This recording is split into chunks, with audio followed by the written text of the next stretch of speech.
કેમ છે વિદ્યાર્થી મિત્રો? મજામાં હશો, બરાબર છે? તો મિત્રો આજના આ લેક્ચરની અંદર આપણે મતલબ જે આ સિરીઝ ચાલુ કરેલી છે તેમાં આપણે વન શોટ ધોરણ 10 વિષય ગણિત જેમની અંદર દરેક ચેપ્ટરના વન શોટ લેક્ચર આપણે આ સિરીઝની અંદર જોવાના છીએ. દરેક ચેપ્ટરના એક એક લેક્ચર આવશે. 14 મતલબ ચેપ્ટર છે તો 14 લેક્ચર તમને જોવા મળશે. અમુક ચેપ્ટરો નાના છે, અમુક ચેપ્ટરો મોટા છે. માર્ક વાઇઝ પણ અમુક ચેપ્ટરનું વેટેજ વધારે છે, અમુક ચેપ્ટરનું વેટેજ ઓછું છે. દરેક ચેપ્ટરના જે લેક્ચર આવે એ 100% જોજો મિત્રો, કારણ કે આ જે બોર્ડની એક્ઝામ આવવાની છે તેમની અંદર કન્સેપ્ચ્યુઅલી તમે સ્ટ્રોંગ હશો તો કોઈ પણ પ્રકારની તમારે ચિંતા નહીં રહે ભાઈ. આ સિરીઝનો મેઇન હેતુ જ છે વન શોટ દરેક ચેપ્ટરની અંદર સૂત્ર બેઝ આપણે વન શોટ જોવાના છીએ. સાથે સાથે એવી પણ ચર્ચા કરશું કે આપણે હેતુલક્ષી પ્રશ્ન છે તો એ કેવા પૂછાશે, 2 માર્ક છે, 3 માર્ક છે, 4 માર્ક છે, એ કેવી રીતના પૂછાશે. બેઝિક મેથ્સ હોય તોય ભલે, સ્ટાન્ડર્ડ મેથ્સ હોય તોય ભલે. બે પ્રકારના વિદ્યાર્થીઓને આ સિરીઝ છે એ વેરી મોસ્ટ ઇમ્પોર્ટન્ટ સિરીઝ બનવાની છે ભાઈ. ધુઆધાર પેપર જવાનું છે તમારે આ સિરીઝ તમે વ્યવસ્થિત રીતે જોશો ત્યારે. ક્લિયર છે ભાઈ? તો મિત્રો આજના આ લેક્ચરની આપણે શરૂઆત કરવાના છીએ કે જેમાં આપણે વાસ્તવિક જે સંખ્યાઓ ચેપ્ટર નંબર 1 છે તેમની વિશે આપણે ડિસ્કશન કરવાના છીએ. તો લેક્ચરની શરૂઆત કરતા પહેલા મિત્રો હું છું કિશન ઠુમર, આપનું આ ચેનલની અંદર સ્વાગત કરું છું. જો ચેનલ પર પહેલી વાર હોય તો ચેનલને સબસ્ક્રાઇબ કરી દેજો, તમારા મિત્રોને શેર પણ કરી દેજો અને ખાસ મિત્રો વિડીયોને લાઇક જરૂર કરજો, કારણ કે આ સિરીઝ જેવી પતે એટલે આપણે હેતુલક્ષી સિરીઝ આપણે સ્ટાર્ટ કરશું જે મોસ્ટ ટાઈમથી બની શકે, પરીક્ષામાં તમને બેઠે બેઠા ક્વેશ્ચનો પૂછાઈ શકે તેવી આપણે સિરીઝ આપણે સ્ટાર્ટ કરવી છે. આ કમ્પ્લીટ થઈ જાય પછી રેડી? તો જોઈએ મિત્રો, શરૂઆત કરીએ વાસ્તવિક સંખ્યાની. ચાલો, સૌથી પહેલાં આ ધોરણ 10 વિષય ગણિત છે, પ્રકરણ નંબર 1 વન શોટ સિરીઝ, બરાબર છે? જોઈએ વાસ્તવિક સંખ્યાઓ. આમની અંદર આમ તો તમને ખબર જ હોય, 9મા ધોરણની અંદર તમે ઘણી બધી સંખ્યાઓ ભણી ગયા છે. પ્રાકૃતિક સંખ્યા છે, પૂર્ણ સંખ્યા છે, પૂર્ણાંક સંખ્યા છે, બરાબર, સમય સંખ્યા, અસમય સંખ્યા, વાસ્તવિક સંખ્યાઓ, આ બધી પ્રકારની સંખ્યાઓ છે. પણ આ ચેપ્ટરોમાં વાસ્તવિક સંખ્યાઓ આપણે ભણવાનું છે કે જેમાં સમય સંખ્યા અને અસમય સંખ્યાનો સમાવેશ થાય છે. સાથે સાથે લઘુત્તમ સામાન્ય અવયવી અને ગુરુત્તમ સામાન્ય અવયવ તેમના વિશે ખાસ વાત કરવાની છે. ક્લિયર છે? તો મિત્રો જોઈએ, બરાબર છે? શરૂઆત કરીએ. સૌથી પહેલાં શું આવે છે ટોપિક? ઘણા બધા સૂત્ર આધારિત પણ કામ કરવાનું છે. સૌથી પહેલાં આવે છે ગુરુત્તમ સામાન્ય અવયવ. ગુરુત્તમ સામાન્ય અવયવ એટલે કે ગુસા જેને ઇંગ્લિશમાં HCF હાઈએસ્ટ કોમન ફેક્ટર અથવા તો ગ્રેટેસ્ટ કોમન ડિવિઝર એવું પણ નામ આપવામાં આવે છે. ક્લિયર છે ભાઈ? તો આપેલી સંખ્યાઓમાં ગુસા કેવી રીતના મેળવવું, જ્યારે પણ તમને બે સંખ્યાઓ આપેલી છે તો એમનો ગુસા અને લસા કેવી રીતના મેળવવાનો છે એ આજે આપણે ખાસ જોઈ લેશું ભાઈ, જેથી કરીને હેતુલક્ષી પ્રશ્નમાં પૂછાય તો આપણે ડાયરેક્ટ આવડી જાય. બેઝિક મેથ્સવાળાને 2 માર્કમાં હોય છે આ ચેપ્ટર અને સ્ટાન્ડર્ડ મેથ્સવાળાને 4 માર્કની અંદર હોય છે. તો ખાસ મિત્રો ધ્યાનમાં રાખજો, 2-3-4 માર્કનું આપણે કિંમત છે એ બહુ ઇમ્પોર્ટન્ટ છે, કારણ કે તમે બધા 80માંથી 80 પણ લઈ આવી શકો એવી કેપેસિટી ધરાવો છો. ક્લિયર છે ભાઈ? એટલે આ ખાસ ધ્યાન રાખજો. હવે એવી બે સંખ્યાઓ આપેલી છે કે જેમાં તમારે શું કરવાનું છે તો કે એ સંખ્યા કોઈ આપેલી છે, વિભાજ્ય સંખ્યા હોય તોય ભલે, અવિભાજ્ય સંખ્યા હોય તોય ભલે. સૌથી પહેલાં તમારે શું કરવાનું તો કે વિભાજ્ય સંખ્યા તમને આપેલી છે એમને અવિભાજ્ય સંખ્યાના ગુણાકાર સ્વરૂપે રજૂ કરવાનું છે. ક્લિયર છે? આવું ક્યાંથી આપણે શીખવા મળે? અંક ગણિતના મૂળભૂત પ્રમેયથી. આપણે હમણાં એની ચર્ચા કરશું. રેડી? તો એ પ્રમાણે ગોઠવી નાખશો. પછી તમારે શું કરવાનું તો કે આપેલી સંખ્યાઓમાં રહેલા સામાન્ય અવિભાજ્ય અવયવો, સામાન્ય અવિભાજ્ય અવયવ કયા તો કે સામાન્ય અવિભાજ્ય અવયવના નાનામાં નાના ઘાતાંકવાળા પદોનો ગુણાકાર. નાનામાં નાના ઘાતાંકવાળા પદોનો શું કરવાનું છે? આપણે ગુણાકાર કરવાનો છે. તો સૌથી પહેલાં તમારે શું કરવાનું તો કે અવિભાજ્ય સંખ્યા કઈ કઈ છે એ જોવાની, એમાંય સામાન્ય કઈ છે એ જોવાની. પછી બેમાં નાનામાં નાની ઘાતાંકવાળે જે મતલબ જે પદ જોવા મળતું એને સાઈડમાં મૂકી અને બધા જેટલા 2 કરતાં વધારે એટલે 1 અથવા 1 કરતાં વધારે પદ હોય તો એ બધાને આપણે ગુણાકારમાં મૂકી દેશું અને હિસાબ કરી નાખશું એટલે આપણને શું મળી જશે મિત્રો? ગુસા મળી જશે. ક્લિયર છે? આ એક એક્ઝામ્પલ આપેલું છે 6 અને 20. તો સૌથી પહેલાં આપણે 6 છે ને મિત્રો 6 એને શું લખાય તો કે 2 × 3 લખાય. 20 છે 20 તો 4 × 5 = 20 લખાય. 4 × 5 = 20 એટલે કે 2 ની 2 ઘાત અને ગુણ્યા 5 લખશું. તો આ બેમાં સામાન્ય અવિભાજ્ય અવયવ કયો થયો તો કે 2 થયો. 2 છે એ બેમાં સામાન્ય છે. હવે એમાં નાનામાં નાની ઘાતાંકવાળા પદો કયા છે તો કે 2 ની 1 ઘાત 1 છે. બરોબર છે? તો 6 અને 20 નો ગુસા કેટલો થશે મિત્રો? 6 અને 20 નો ગુસા 6,20 બરાબર કેટલો થશે તો કે 2 થશે. કેટલો થશે? 2 થશે. ક્લિયર છે? તો આવી રીતના ખાસ MCQમાં તમને હેતુલક્ષી પ્રશ્નમાં ખાલી જગ્યામાં ગમે રીતના પૂછાઈ શકે તો તમને આવડી જાય. બરોબર છે ભાઈ? તો આ ખાસ ધ્યાન રાખજો, ગુરુત્તમ સામાન્ય અવયવ. બરોબર છે? તો આ ક્લિયર થઈ જાય પછી આપણે શું જોવાનું છે તો કે લઘુત્તમ સામાન્ય અવયવ. બરોબર છે. લઘુત્તમ સામાન્ય અવયવ એટલે કે લસુડી, અવયવીઓ, અવયવી, ખાસ યાદ રાખજો ભાઈ. લસા લઘુત્તમ સામાન્ય અવયવી, લઘુત્તમ સામાન્ય અવયવી. હવે બે સંખ્યા કોઈ આપેલી છે, એમનો લસા ગોતવો છે, તો એ બેના ઘડિયા બોલવાના. જેનો જવાબ કોમન આવતો હોય, લોએસ્ટમાં લોએસ્ટ કોમન જવાબ, એ આપણો લસા થશે. ક્લિયર છે? કેટલી વાર બેના ઘડિયામાં કોઈ સામાન્ય જ નહીં થતું, તો બે સંખ્યાનો ગુણાકાર કરી નાખવાનો. બરોબર, આવું કરી શકો તમે. બરોબર, એટલે ધ્યાનમાં રાખજો ભાઈ. આપેલ સંખ્યામાં આમાં એની ગોળે જ કરવાનું છે. અવિભાજ્ય સંખ્યાના ગુણાકાર સ્વરૂપે રજૂ કરી લેવાનું છે પહેલા, અને પછી શું કરવાનું, તો કે આપેલ સંખ્યામાં રહેલા તમામ અવિભાજ્ય સંખ્યા અવયવોના, અવિભાજ્ય સંખ્યાના જે અવયવો હશે તેમને શું કરવાનું, તો કે મહત્તમ ઘાતાંકવાળા પદોનો શું કરવાનું છે, ગુણાકાર. આગલામાં શું હતું, નાનામાં નાની ઘાતાંકવાળા પદોનો ગુણાકાર કરતા હતા. અહીંયા મહત્તમ ઘાતાંકવાળા પદોનો ગુણાકાર કરવાનો છે. બરાબર, એક્ઝામ્પલ આપણે સમજશું એટલે વધારે ક્લિયર થશે. આ 6 છે, આપણે એનું લખ્યું હતું 2 × 3, બરાબર છે, અને એક 20 છે, 2 × 5. હવે આમાં તમે જોશો તો આ સામાન્ય છે. સામાન્ય જે હોય, સામાન્ય જે અવિભાજ્ય અવયવ છે તેની મહત્તમ ઘાતાંક લેવાની. તમને જોઈએ 2 લીધી, પછી આ સામાન્ય જ નથી 3, તો ડાયરેક્ટ લખી નાખવાનું. 5 સામાન્ય નથી તો લખી નાખવાનું. પછી 2 એટલે 4 થશે, 4 તેરી 12 થશે, 12 × 5 = 60, એટલે 60 છે એ લસા થશે. 60 છે એ શું થશે મિત્રો, લસા થશે. કોનો, તો કે 6 અને 20નો. ક્લિયર છે ભાઈ? તો ગુરુત્તમ સામાન્ય અવયવ, લઘુત્તમ સામાન્ય અવયવ 100% પૂછાવા લાયક છે, ધ્યાનમાં રાખજો. ક્લિયર છે ભાઈ? નેક્સ્ટ આ એક પરિણામ છે, બહુ ઇમ્પોર્ટન્ટ છે, વેરી મોસ્ટ ઇમ્પોર્ટન્ટ. સ્ટાર કરું છું, ધ્યાનમાં રાખજો. સ્ટાન્ડર્ડ મેથ્સ વાળા ખાસ ધ્યાનમાં રાખે. કોઈ પણ બે ધન પૂર્ણાંકો a અને b આપેલી છે, કોઈ પણ બે ધન પૂર્ણાંકો a અને b આપેલી છે. અત્યારે આપણે જે એક્ઝામ્પલ લીધું 6 અને 20, એમની જ આપણે વાત કરી, 6 અને 20. ક્લિયર છે ભાઈ? 6 અને 20. એના માટે આપણે આવું લખી શકીએ. આ સૂત્ર છે ભાઈ, વેરી મોસ્ટ ઇમ્પોર્ટન્ટ સૂત્ર છે, ધ્યાનમાં રાખજો. ગુસા a, b, એટલે કે એ બે સંખ્યાનો ગુસા અને એ બે સંખ્યાનો લસા, એ બેનો ગુણાકાર કરો તો એ કેટલો થાય, તો એ બે સંખ્યાના ગુણાકાર જેટલો થાય.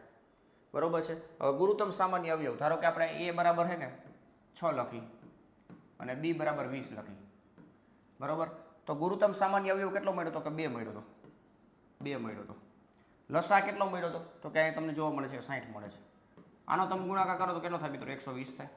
એ જ રીતના આ બે સંખ્યાનો ગુણાકાર કરો, 6 × 20 કેટલો થાય ભાઈ, 120 થશે. બરોબર, તો આ બે સરખી આવી સંખ્યા, બેના જવાબ સરખાવ્યા. બરોબર છે? તો આ સૂત્ર છે એ મોસ્ટ આઈમ્પી છે. આ સૂત્ર છે એ બે સંખ્યા માટે કામ કરશે.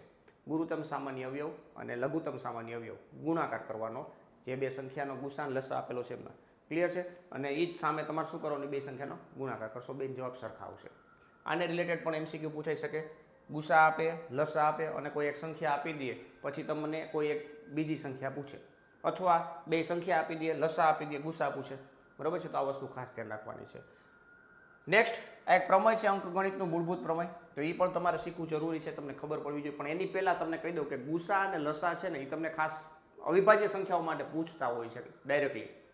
બે સંખ્યાઓ આપી દે, p અને q. ધારો કે એ બે સંખ્યાઓ છે એ અવિભાજ્ય સંખ્યા છે, બે સંખ્યાઓ અવિભાજ્ય સંખ્યા છે, તો તેમનો ગુસા કેટલો થશે મિત્રો, એનો ગુસા 1 થશે. અવિભાજ્ય સંખ્યાઓ જે પરસ્પર આપેલી છે એમનો ગુસા હંમેશા 1 થશે. અને લસાની વાત થાય તો એ લસા કેટલો થશે, તો એ બે સંખ્યાના ગુણાકાર જેટલો થશે. ત્રણ સંખ્યાઓ પરસ્પર અવિભાજ્ય હોય તો તેમનો લસા છે એ ત્રણેયનો ગુણાકાર જેટલો થશે. ગુસાની વાત થાય તો ગુસા હંમેશા અવિભાજ્ય સંખ્યાઓ આપેલી હોય ત્યારે ગુસા હંમેશા 1 જ થશે. આ ધ્યાનમાં રાખવું. બરોબર છે ભાઈ? એટલે તમને ક્યાંય વાંધો આવે નહીં. ચાલો નેક્સ્ટ આગળ વધીએ મિત્રો. અંકગણિતનો મૂળભૂત પ્રમેય શું કહે છે આપણને, સંખ્યાને તેના અવયવોના ક્રમને અવગણીને અવિભાજ્ય સંખ્યાના ગુણાકાર સ્વરૂપે રજૂ કરી શકો છો. એનો મતલબ એવો થાય કે કોઈ પણ વિભાજ્ય સંખ્યા આપેલી છે તમને, તો એ વિભાજ્ય સંખ્યાને તમે અવિભાજ્ય સંખ્યાના ગુણાકાર સ્વરૂપે રજૂ કરી શકશો. અવિભાજ્ય સંખ્યાના ગુણાકાર સ્વરૂપે રજૂ કરી શકશો. આ શું લખ્યું છે, અવયવના ક્રમને અવગણીને. શું કામ? ધારો કે આ છે, આ 20 છે, તો 2 × 5 લખ્યા, અથવા 5 × 2 લખો, તો આ બધી વસ્તુ છે એ સરખી છે, એટલે કે અનન્ય છે. ક્લિયર છે? તો આ રીતના તમે અવિભાજ્ય સંખ્યાના ગુણાકાર સ્વરૂપે તમે રજૂ કરી શકશો. અનન્ય રીતે કીધું છે. બરોબર? અનન્ય રીતે. તો આ એક છે અંકગણિતનો મૂળભૂત પ્રમેય. આ ખાસ છે ને લસા અને ગુસા મેળવવા માટે ઉપયોગી થતું હોય છે, તો એ ખાસ ધ્યાન રાખવાનું છે. ક્લિયર છે ભાઈ? તો અહીંયા લઘુત્તમ સામાન્ય અવયવ કમ્પ્લીટ થયું. આ પોઈન્ટ છે એ પણ ઇમ્પોર્ટન્ટ છે. મૂળભૂત પ્રમેય છે એ પણ કેટલી વાર સ્ટેટમેન્ટ આધારિત પૂછાય, ડાયરેક્ટ સ્ટેટમેન્ટ લખો તો આ તમારે લખવાનું રહેશે. નેક્સ્ટ આગળ વધીએ મિત્રો. આગળ વધશું તો અહીં શું આવે છે, તો કે દશાંશ નિરૂપણ. કોઈ પણ સંખ્યા છે અપૂર્ણાંક સ્વરૂપે, તો એનું દશાંશ નિરૂપણ કઈ રીતના હોઈ શકે, તો આપણે મિત્રો ઓલરેડી જાણીએ છીએ કે દશાંશ નિરૂપણ, કોઈ પણ સંખ્યાનું દશાંશ નિરૂપણ છે એ શાંત હોઈ શકે અથવા તો અનંત હોઈ શકે.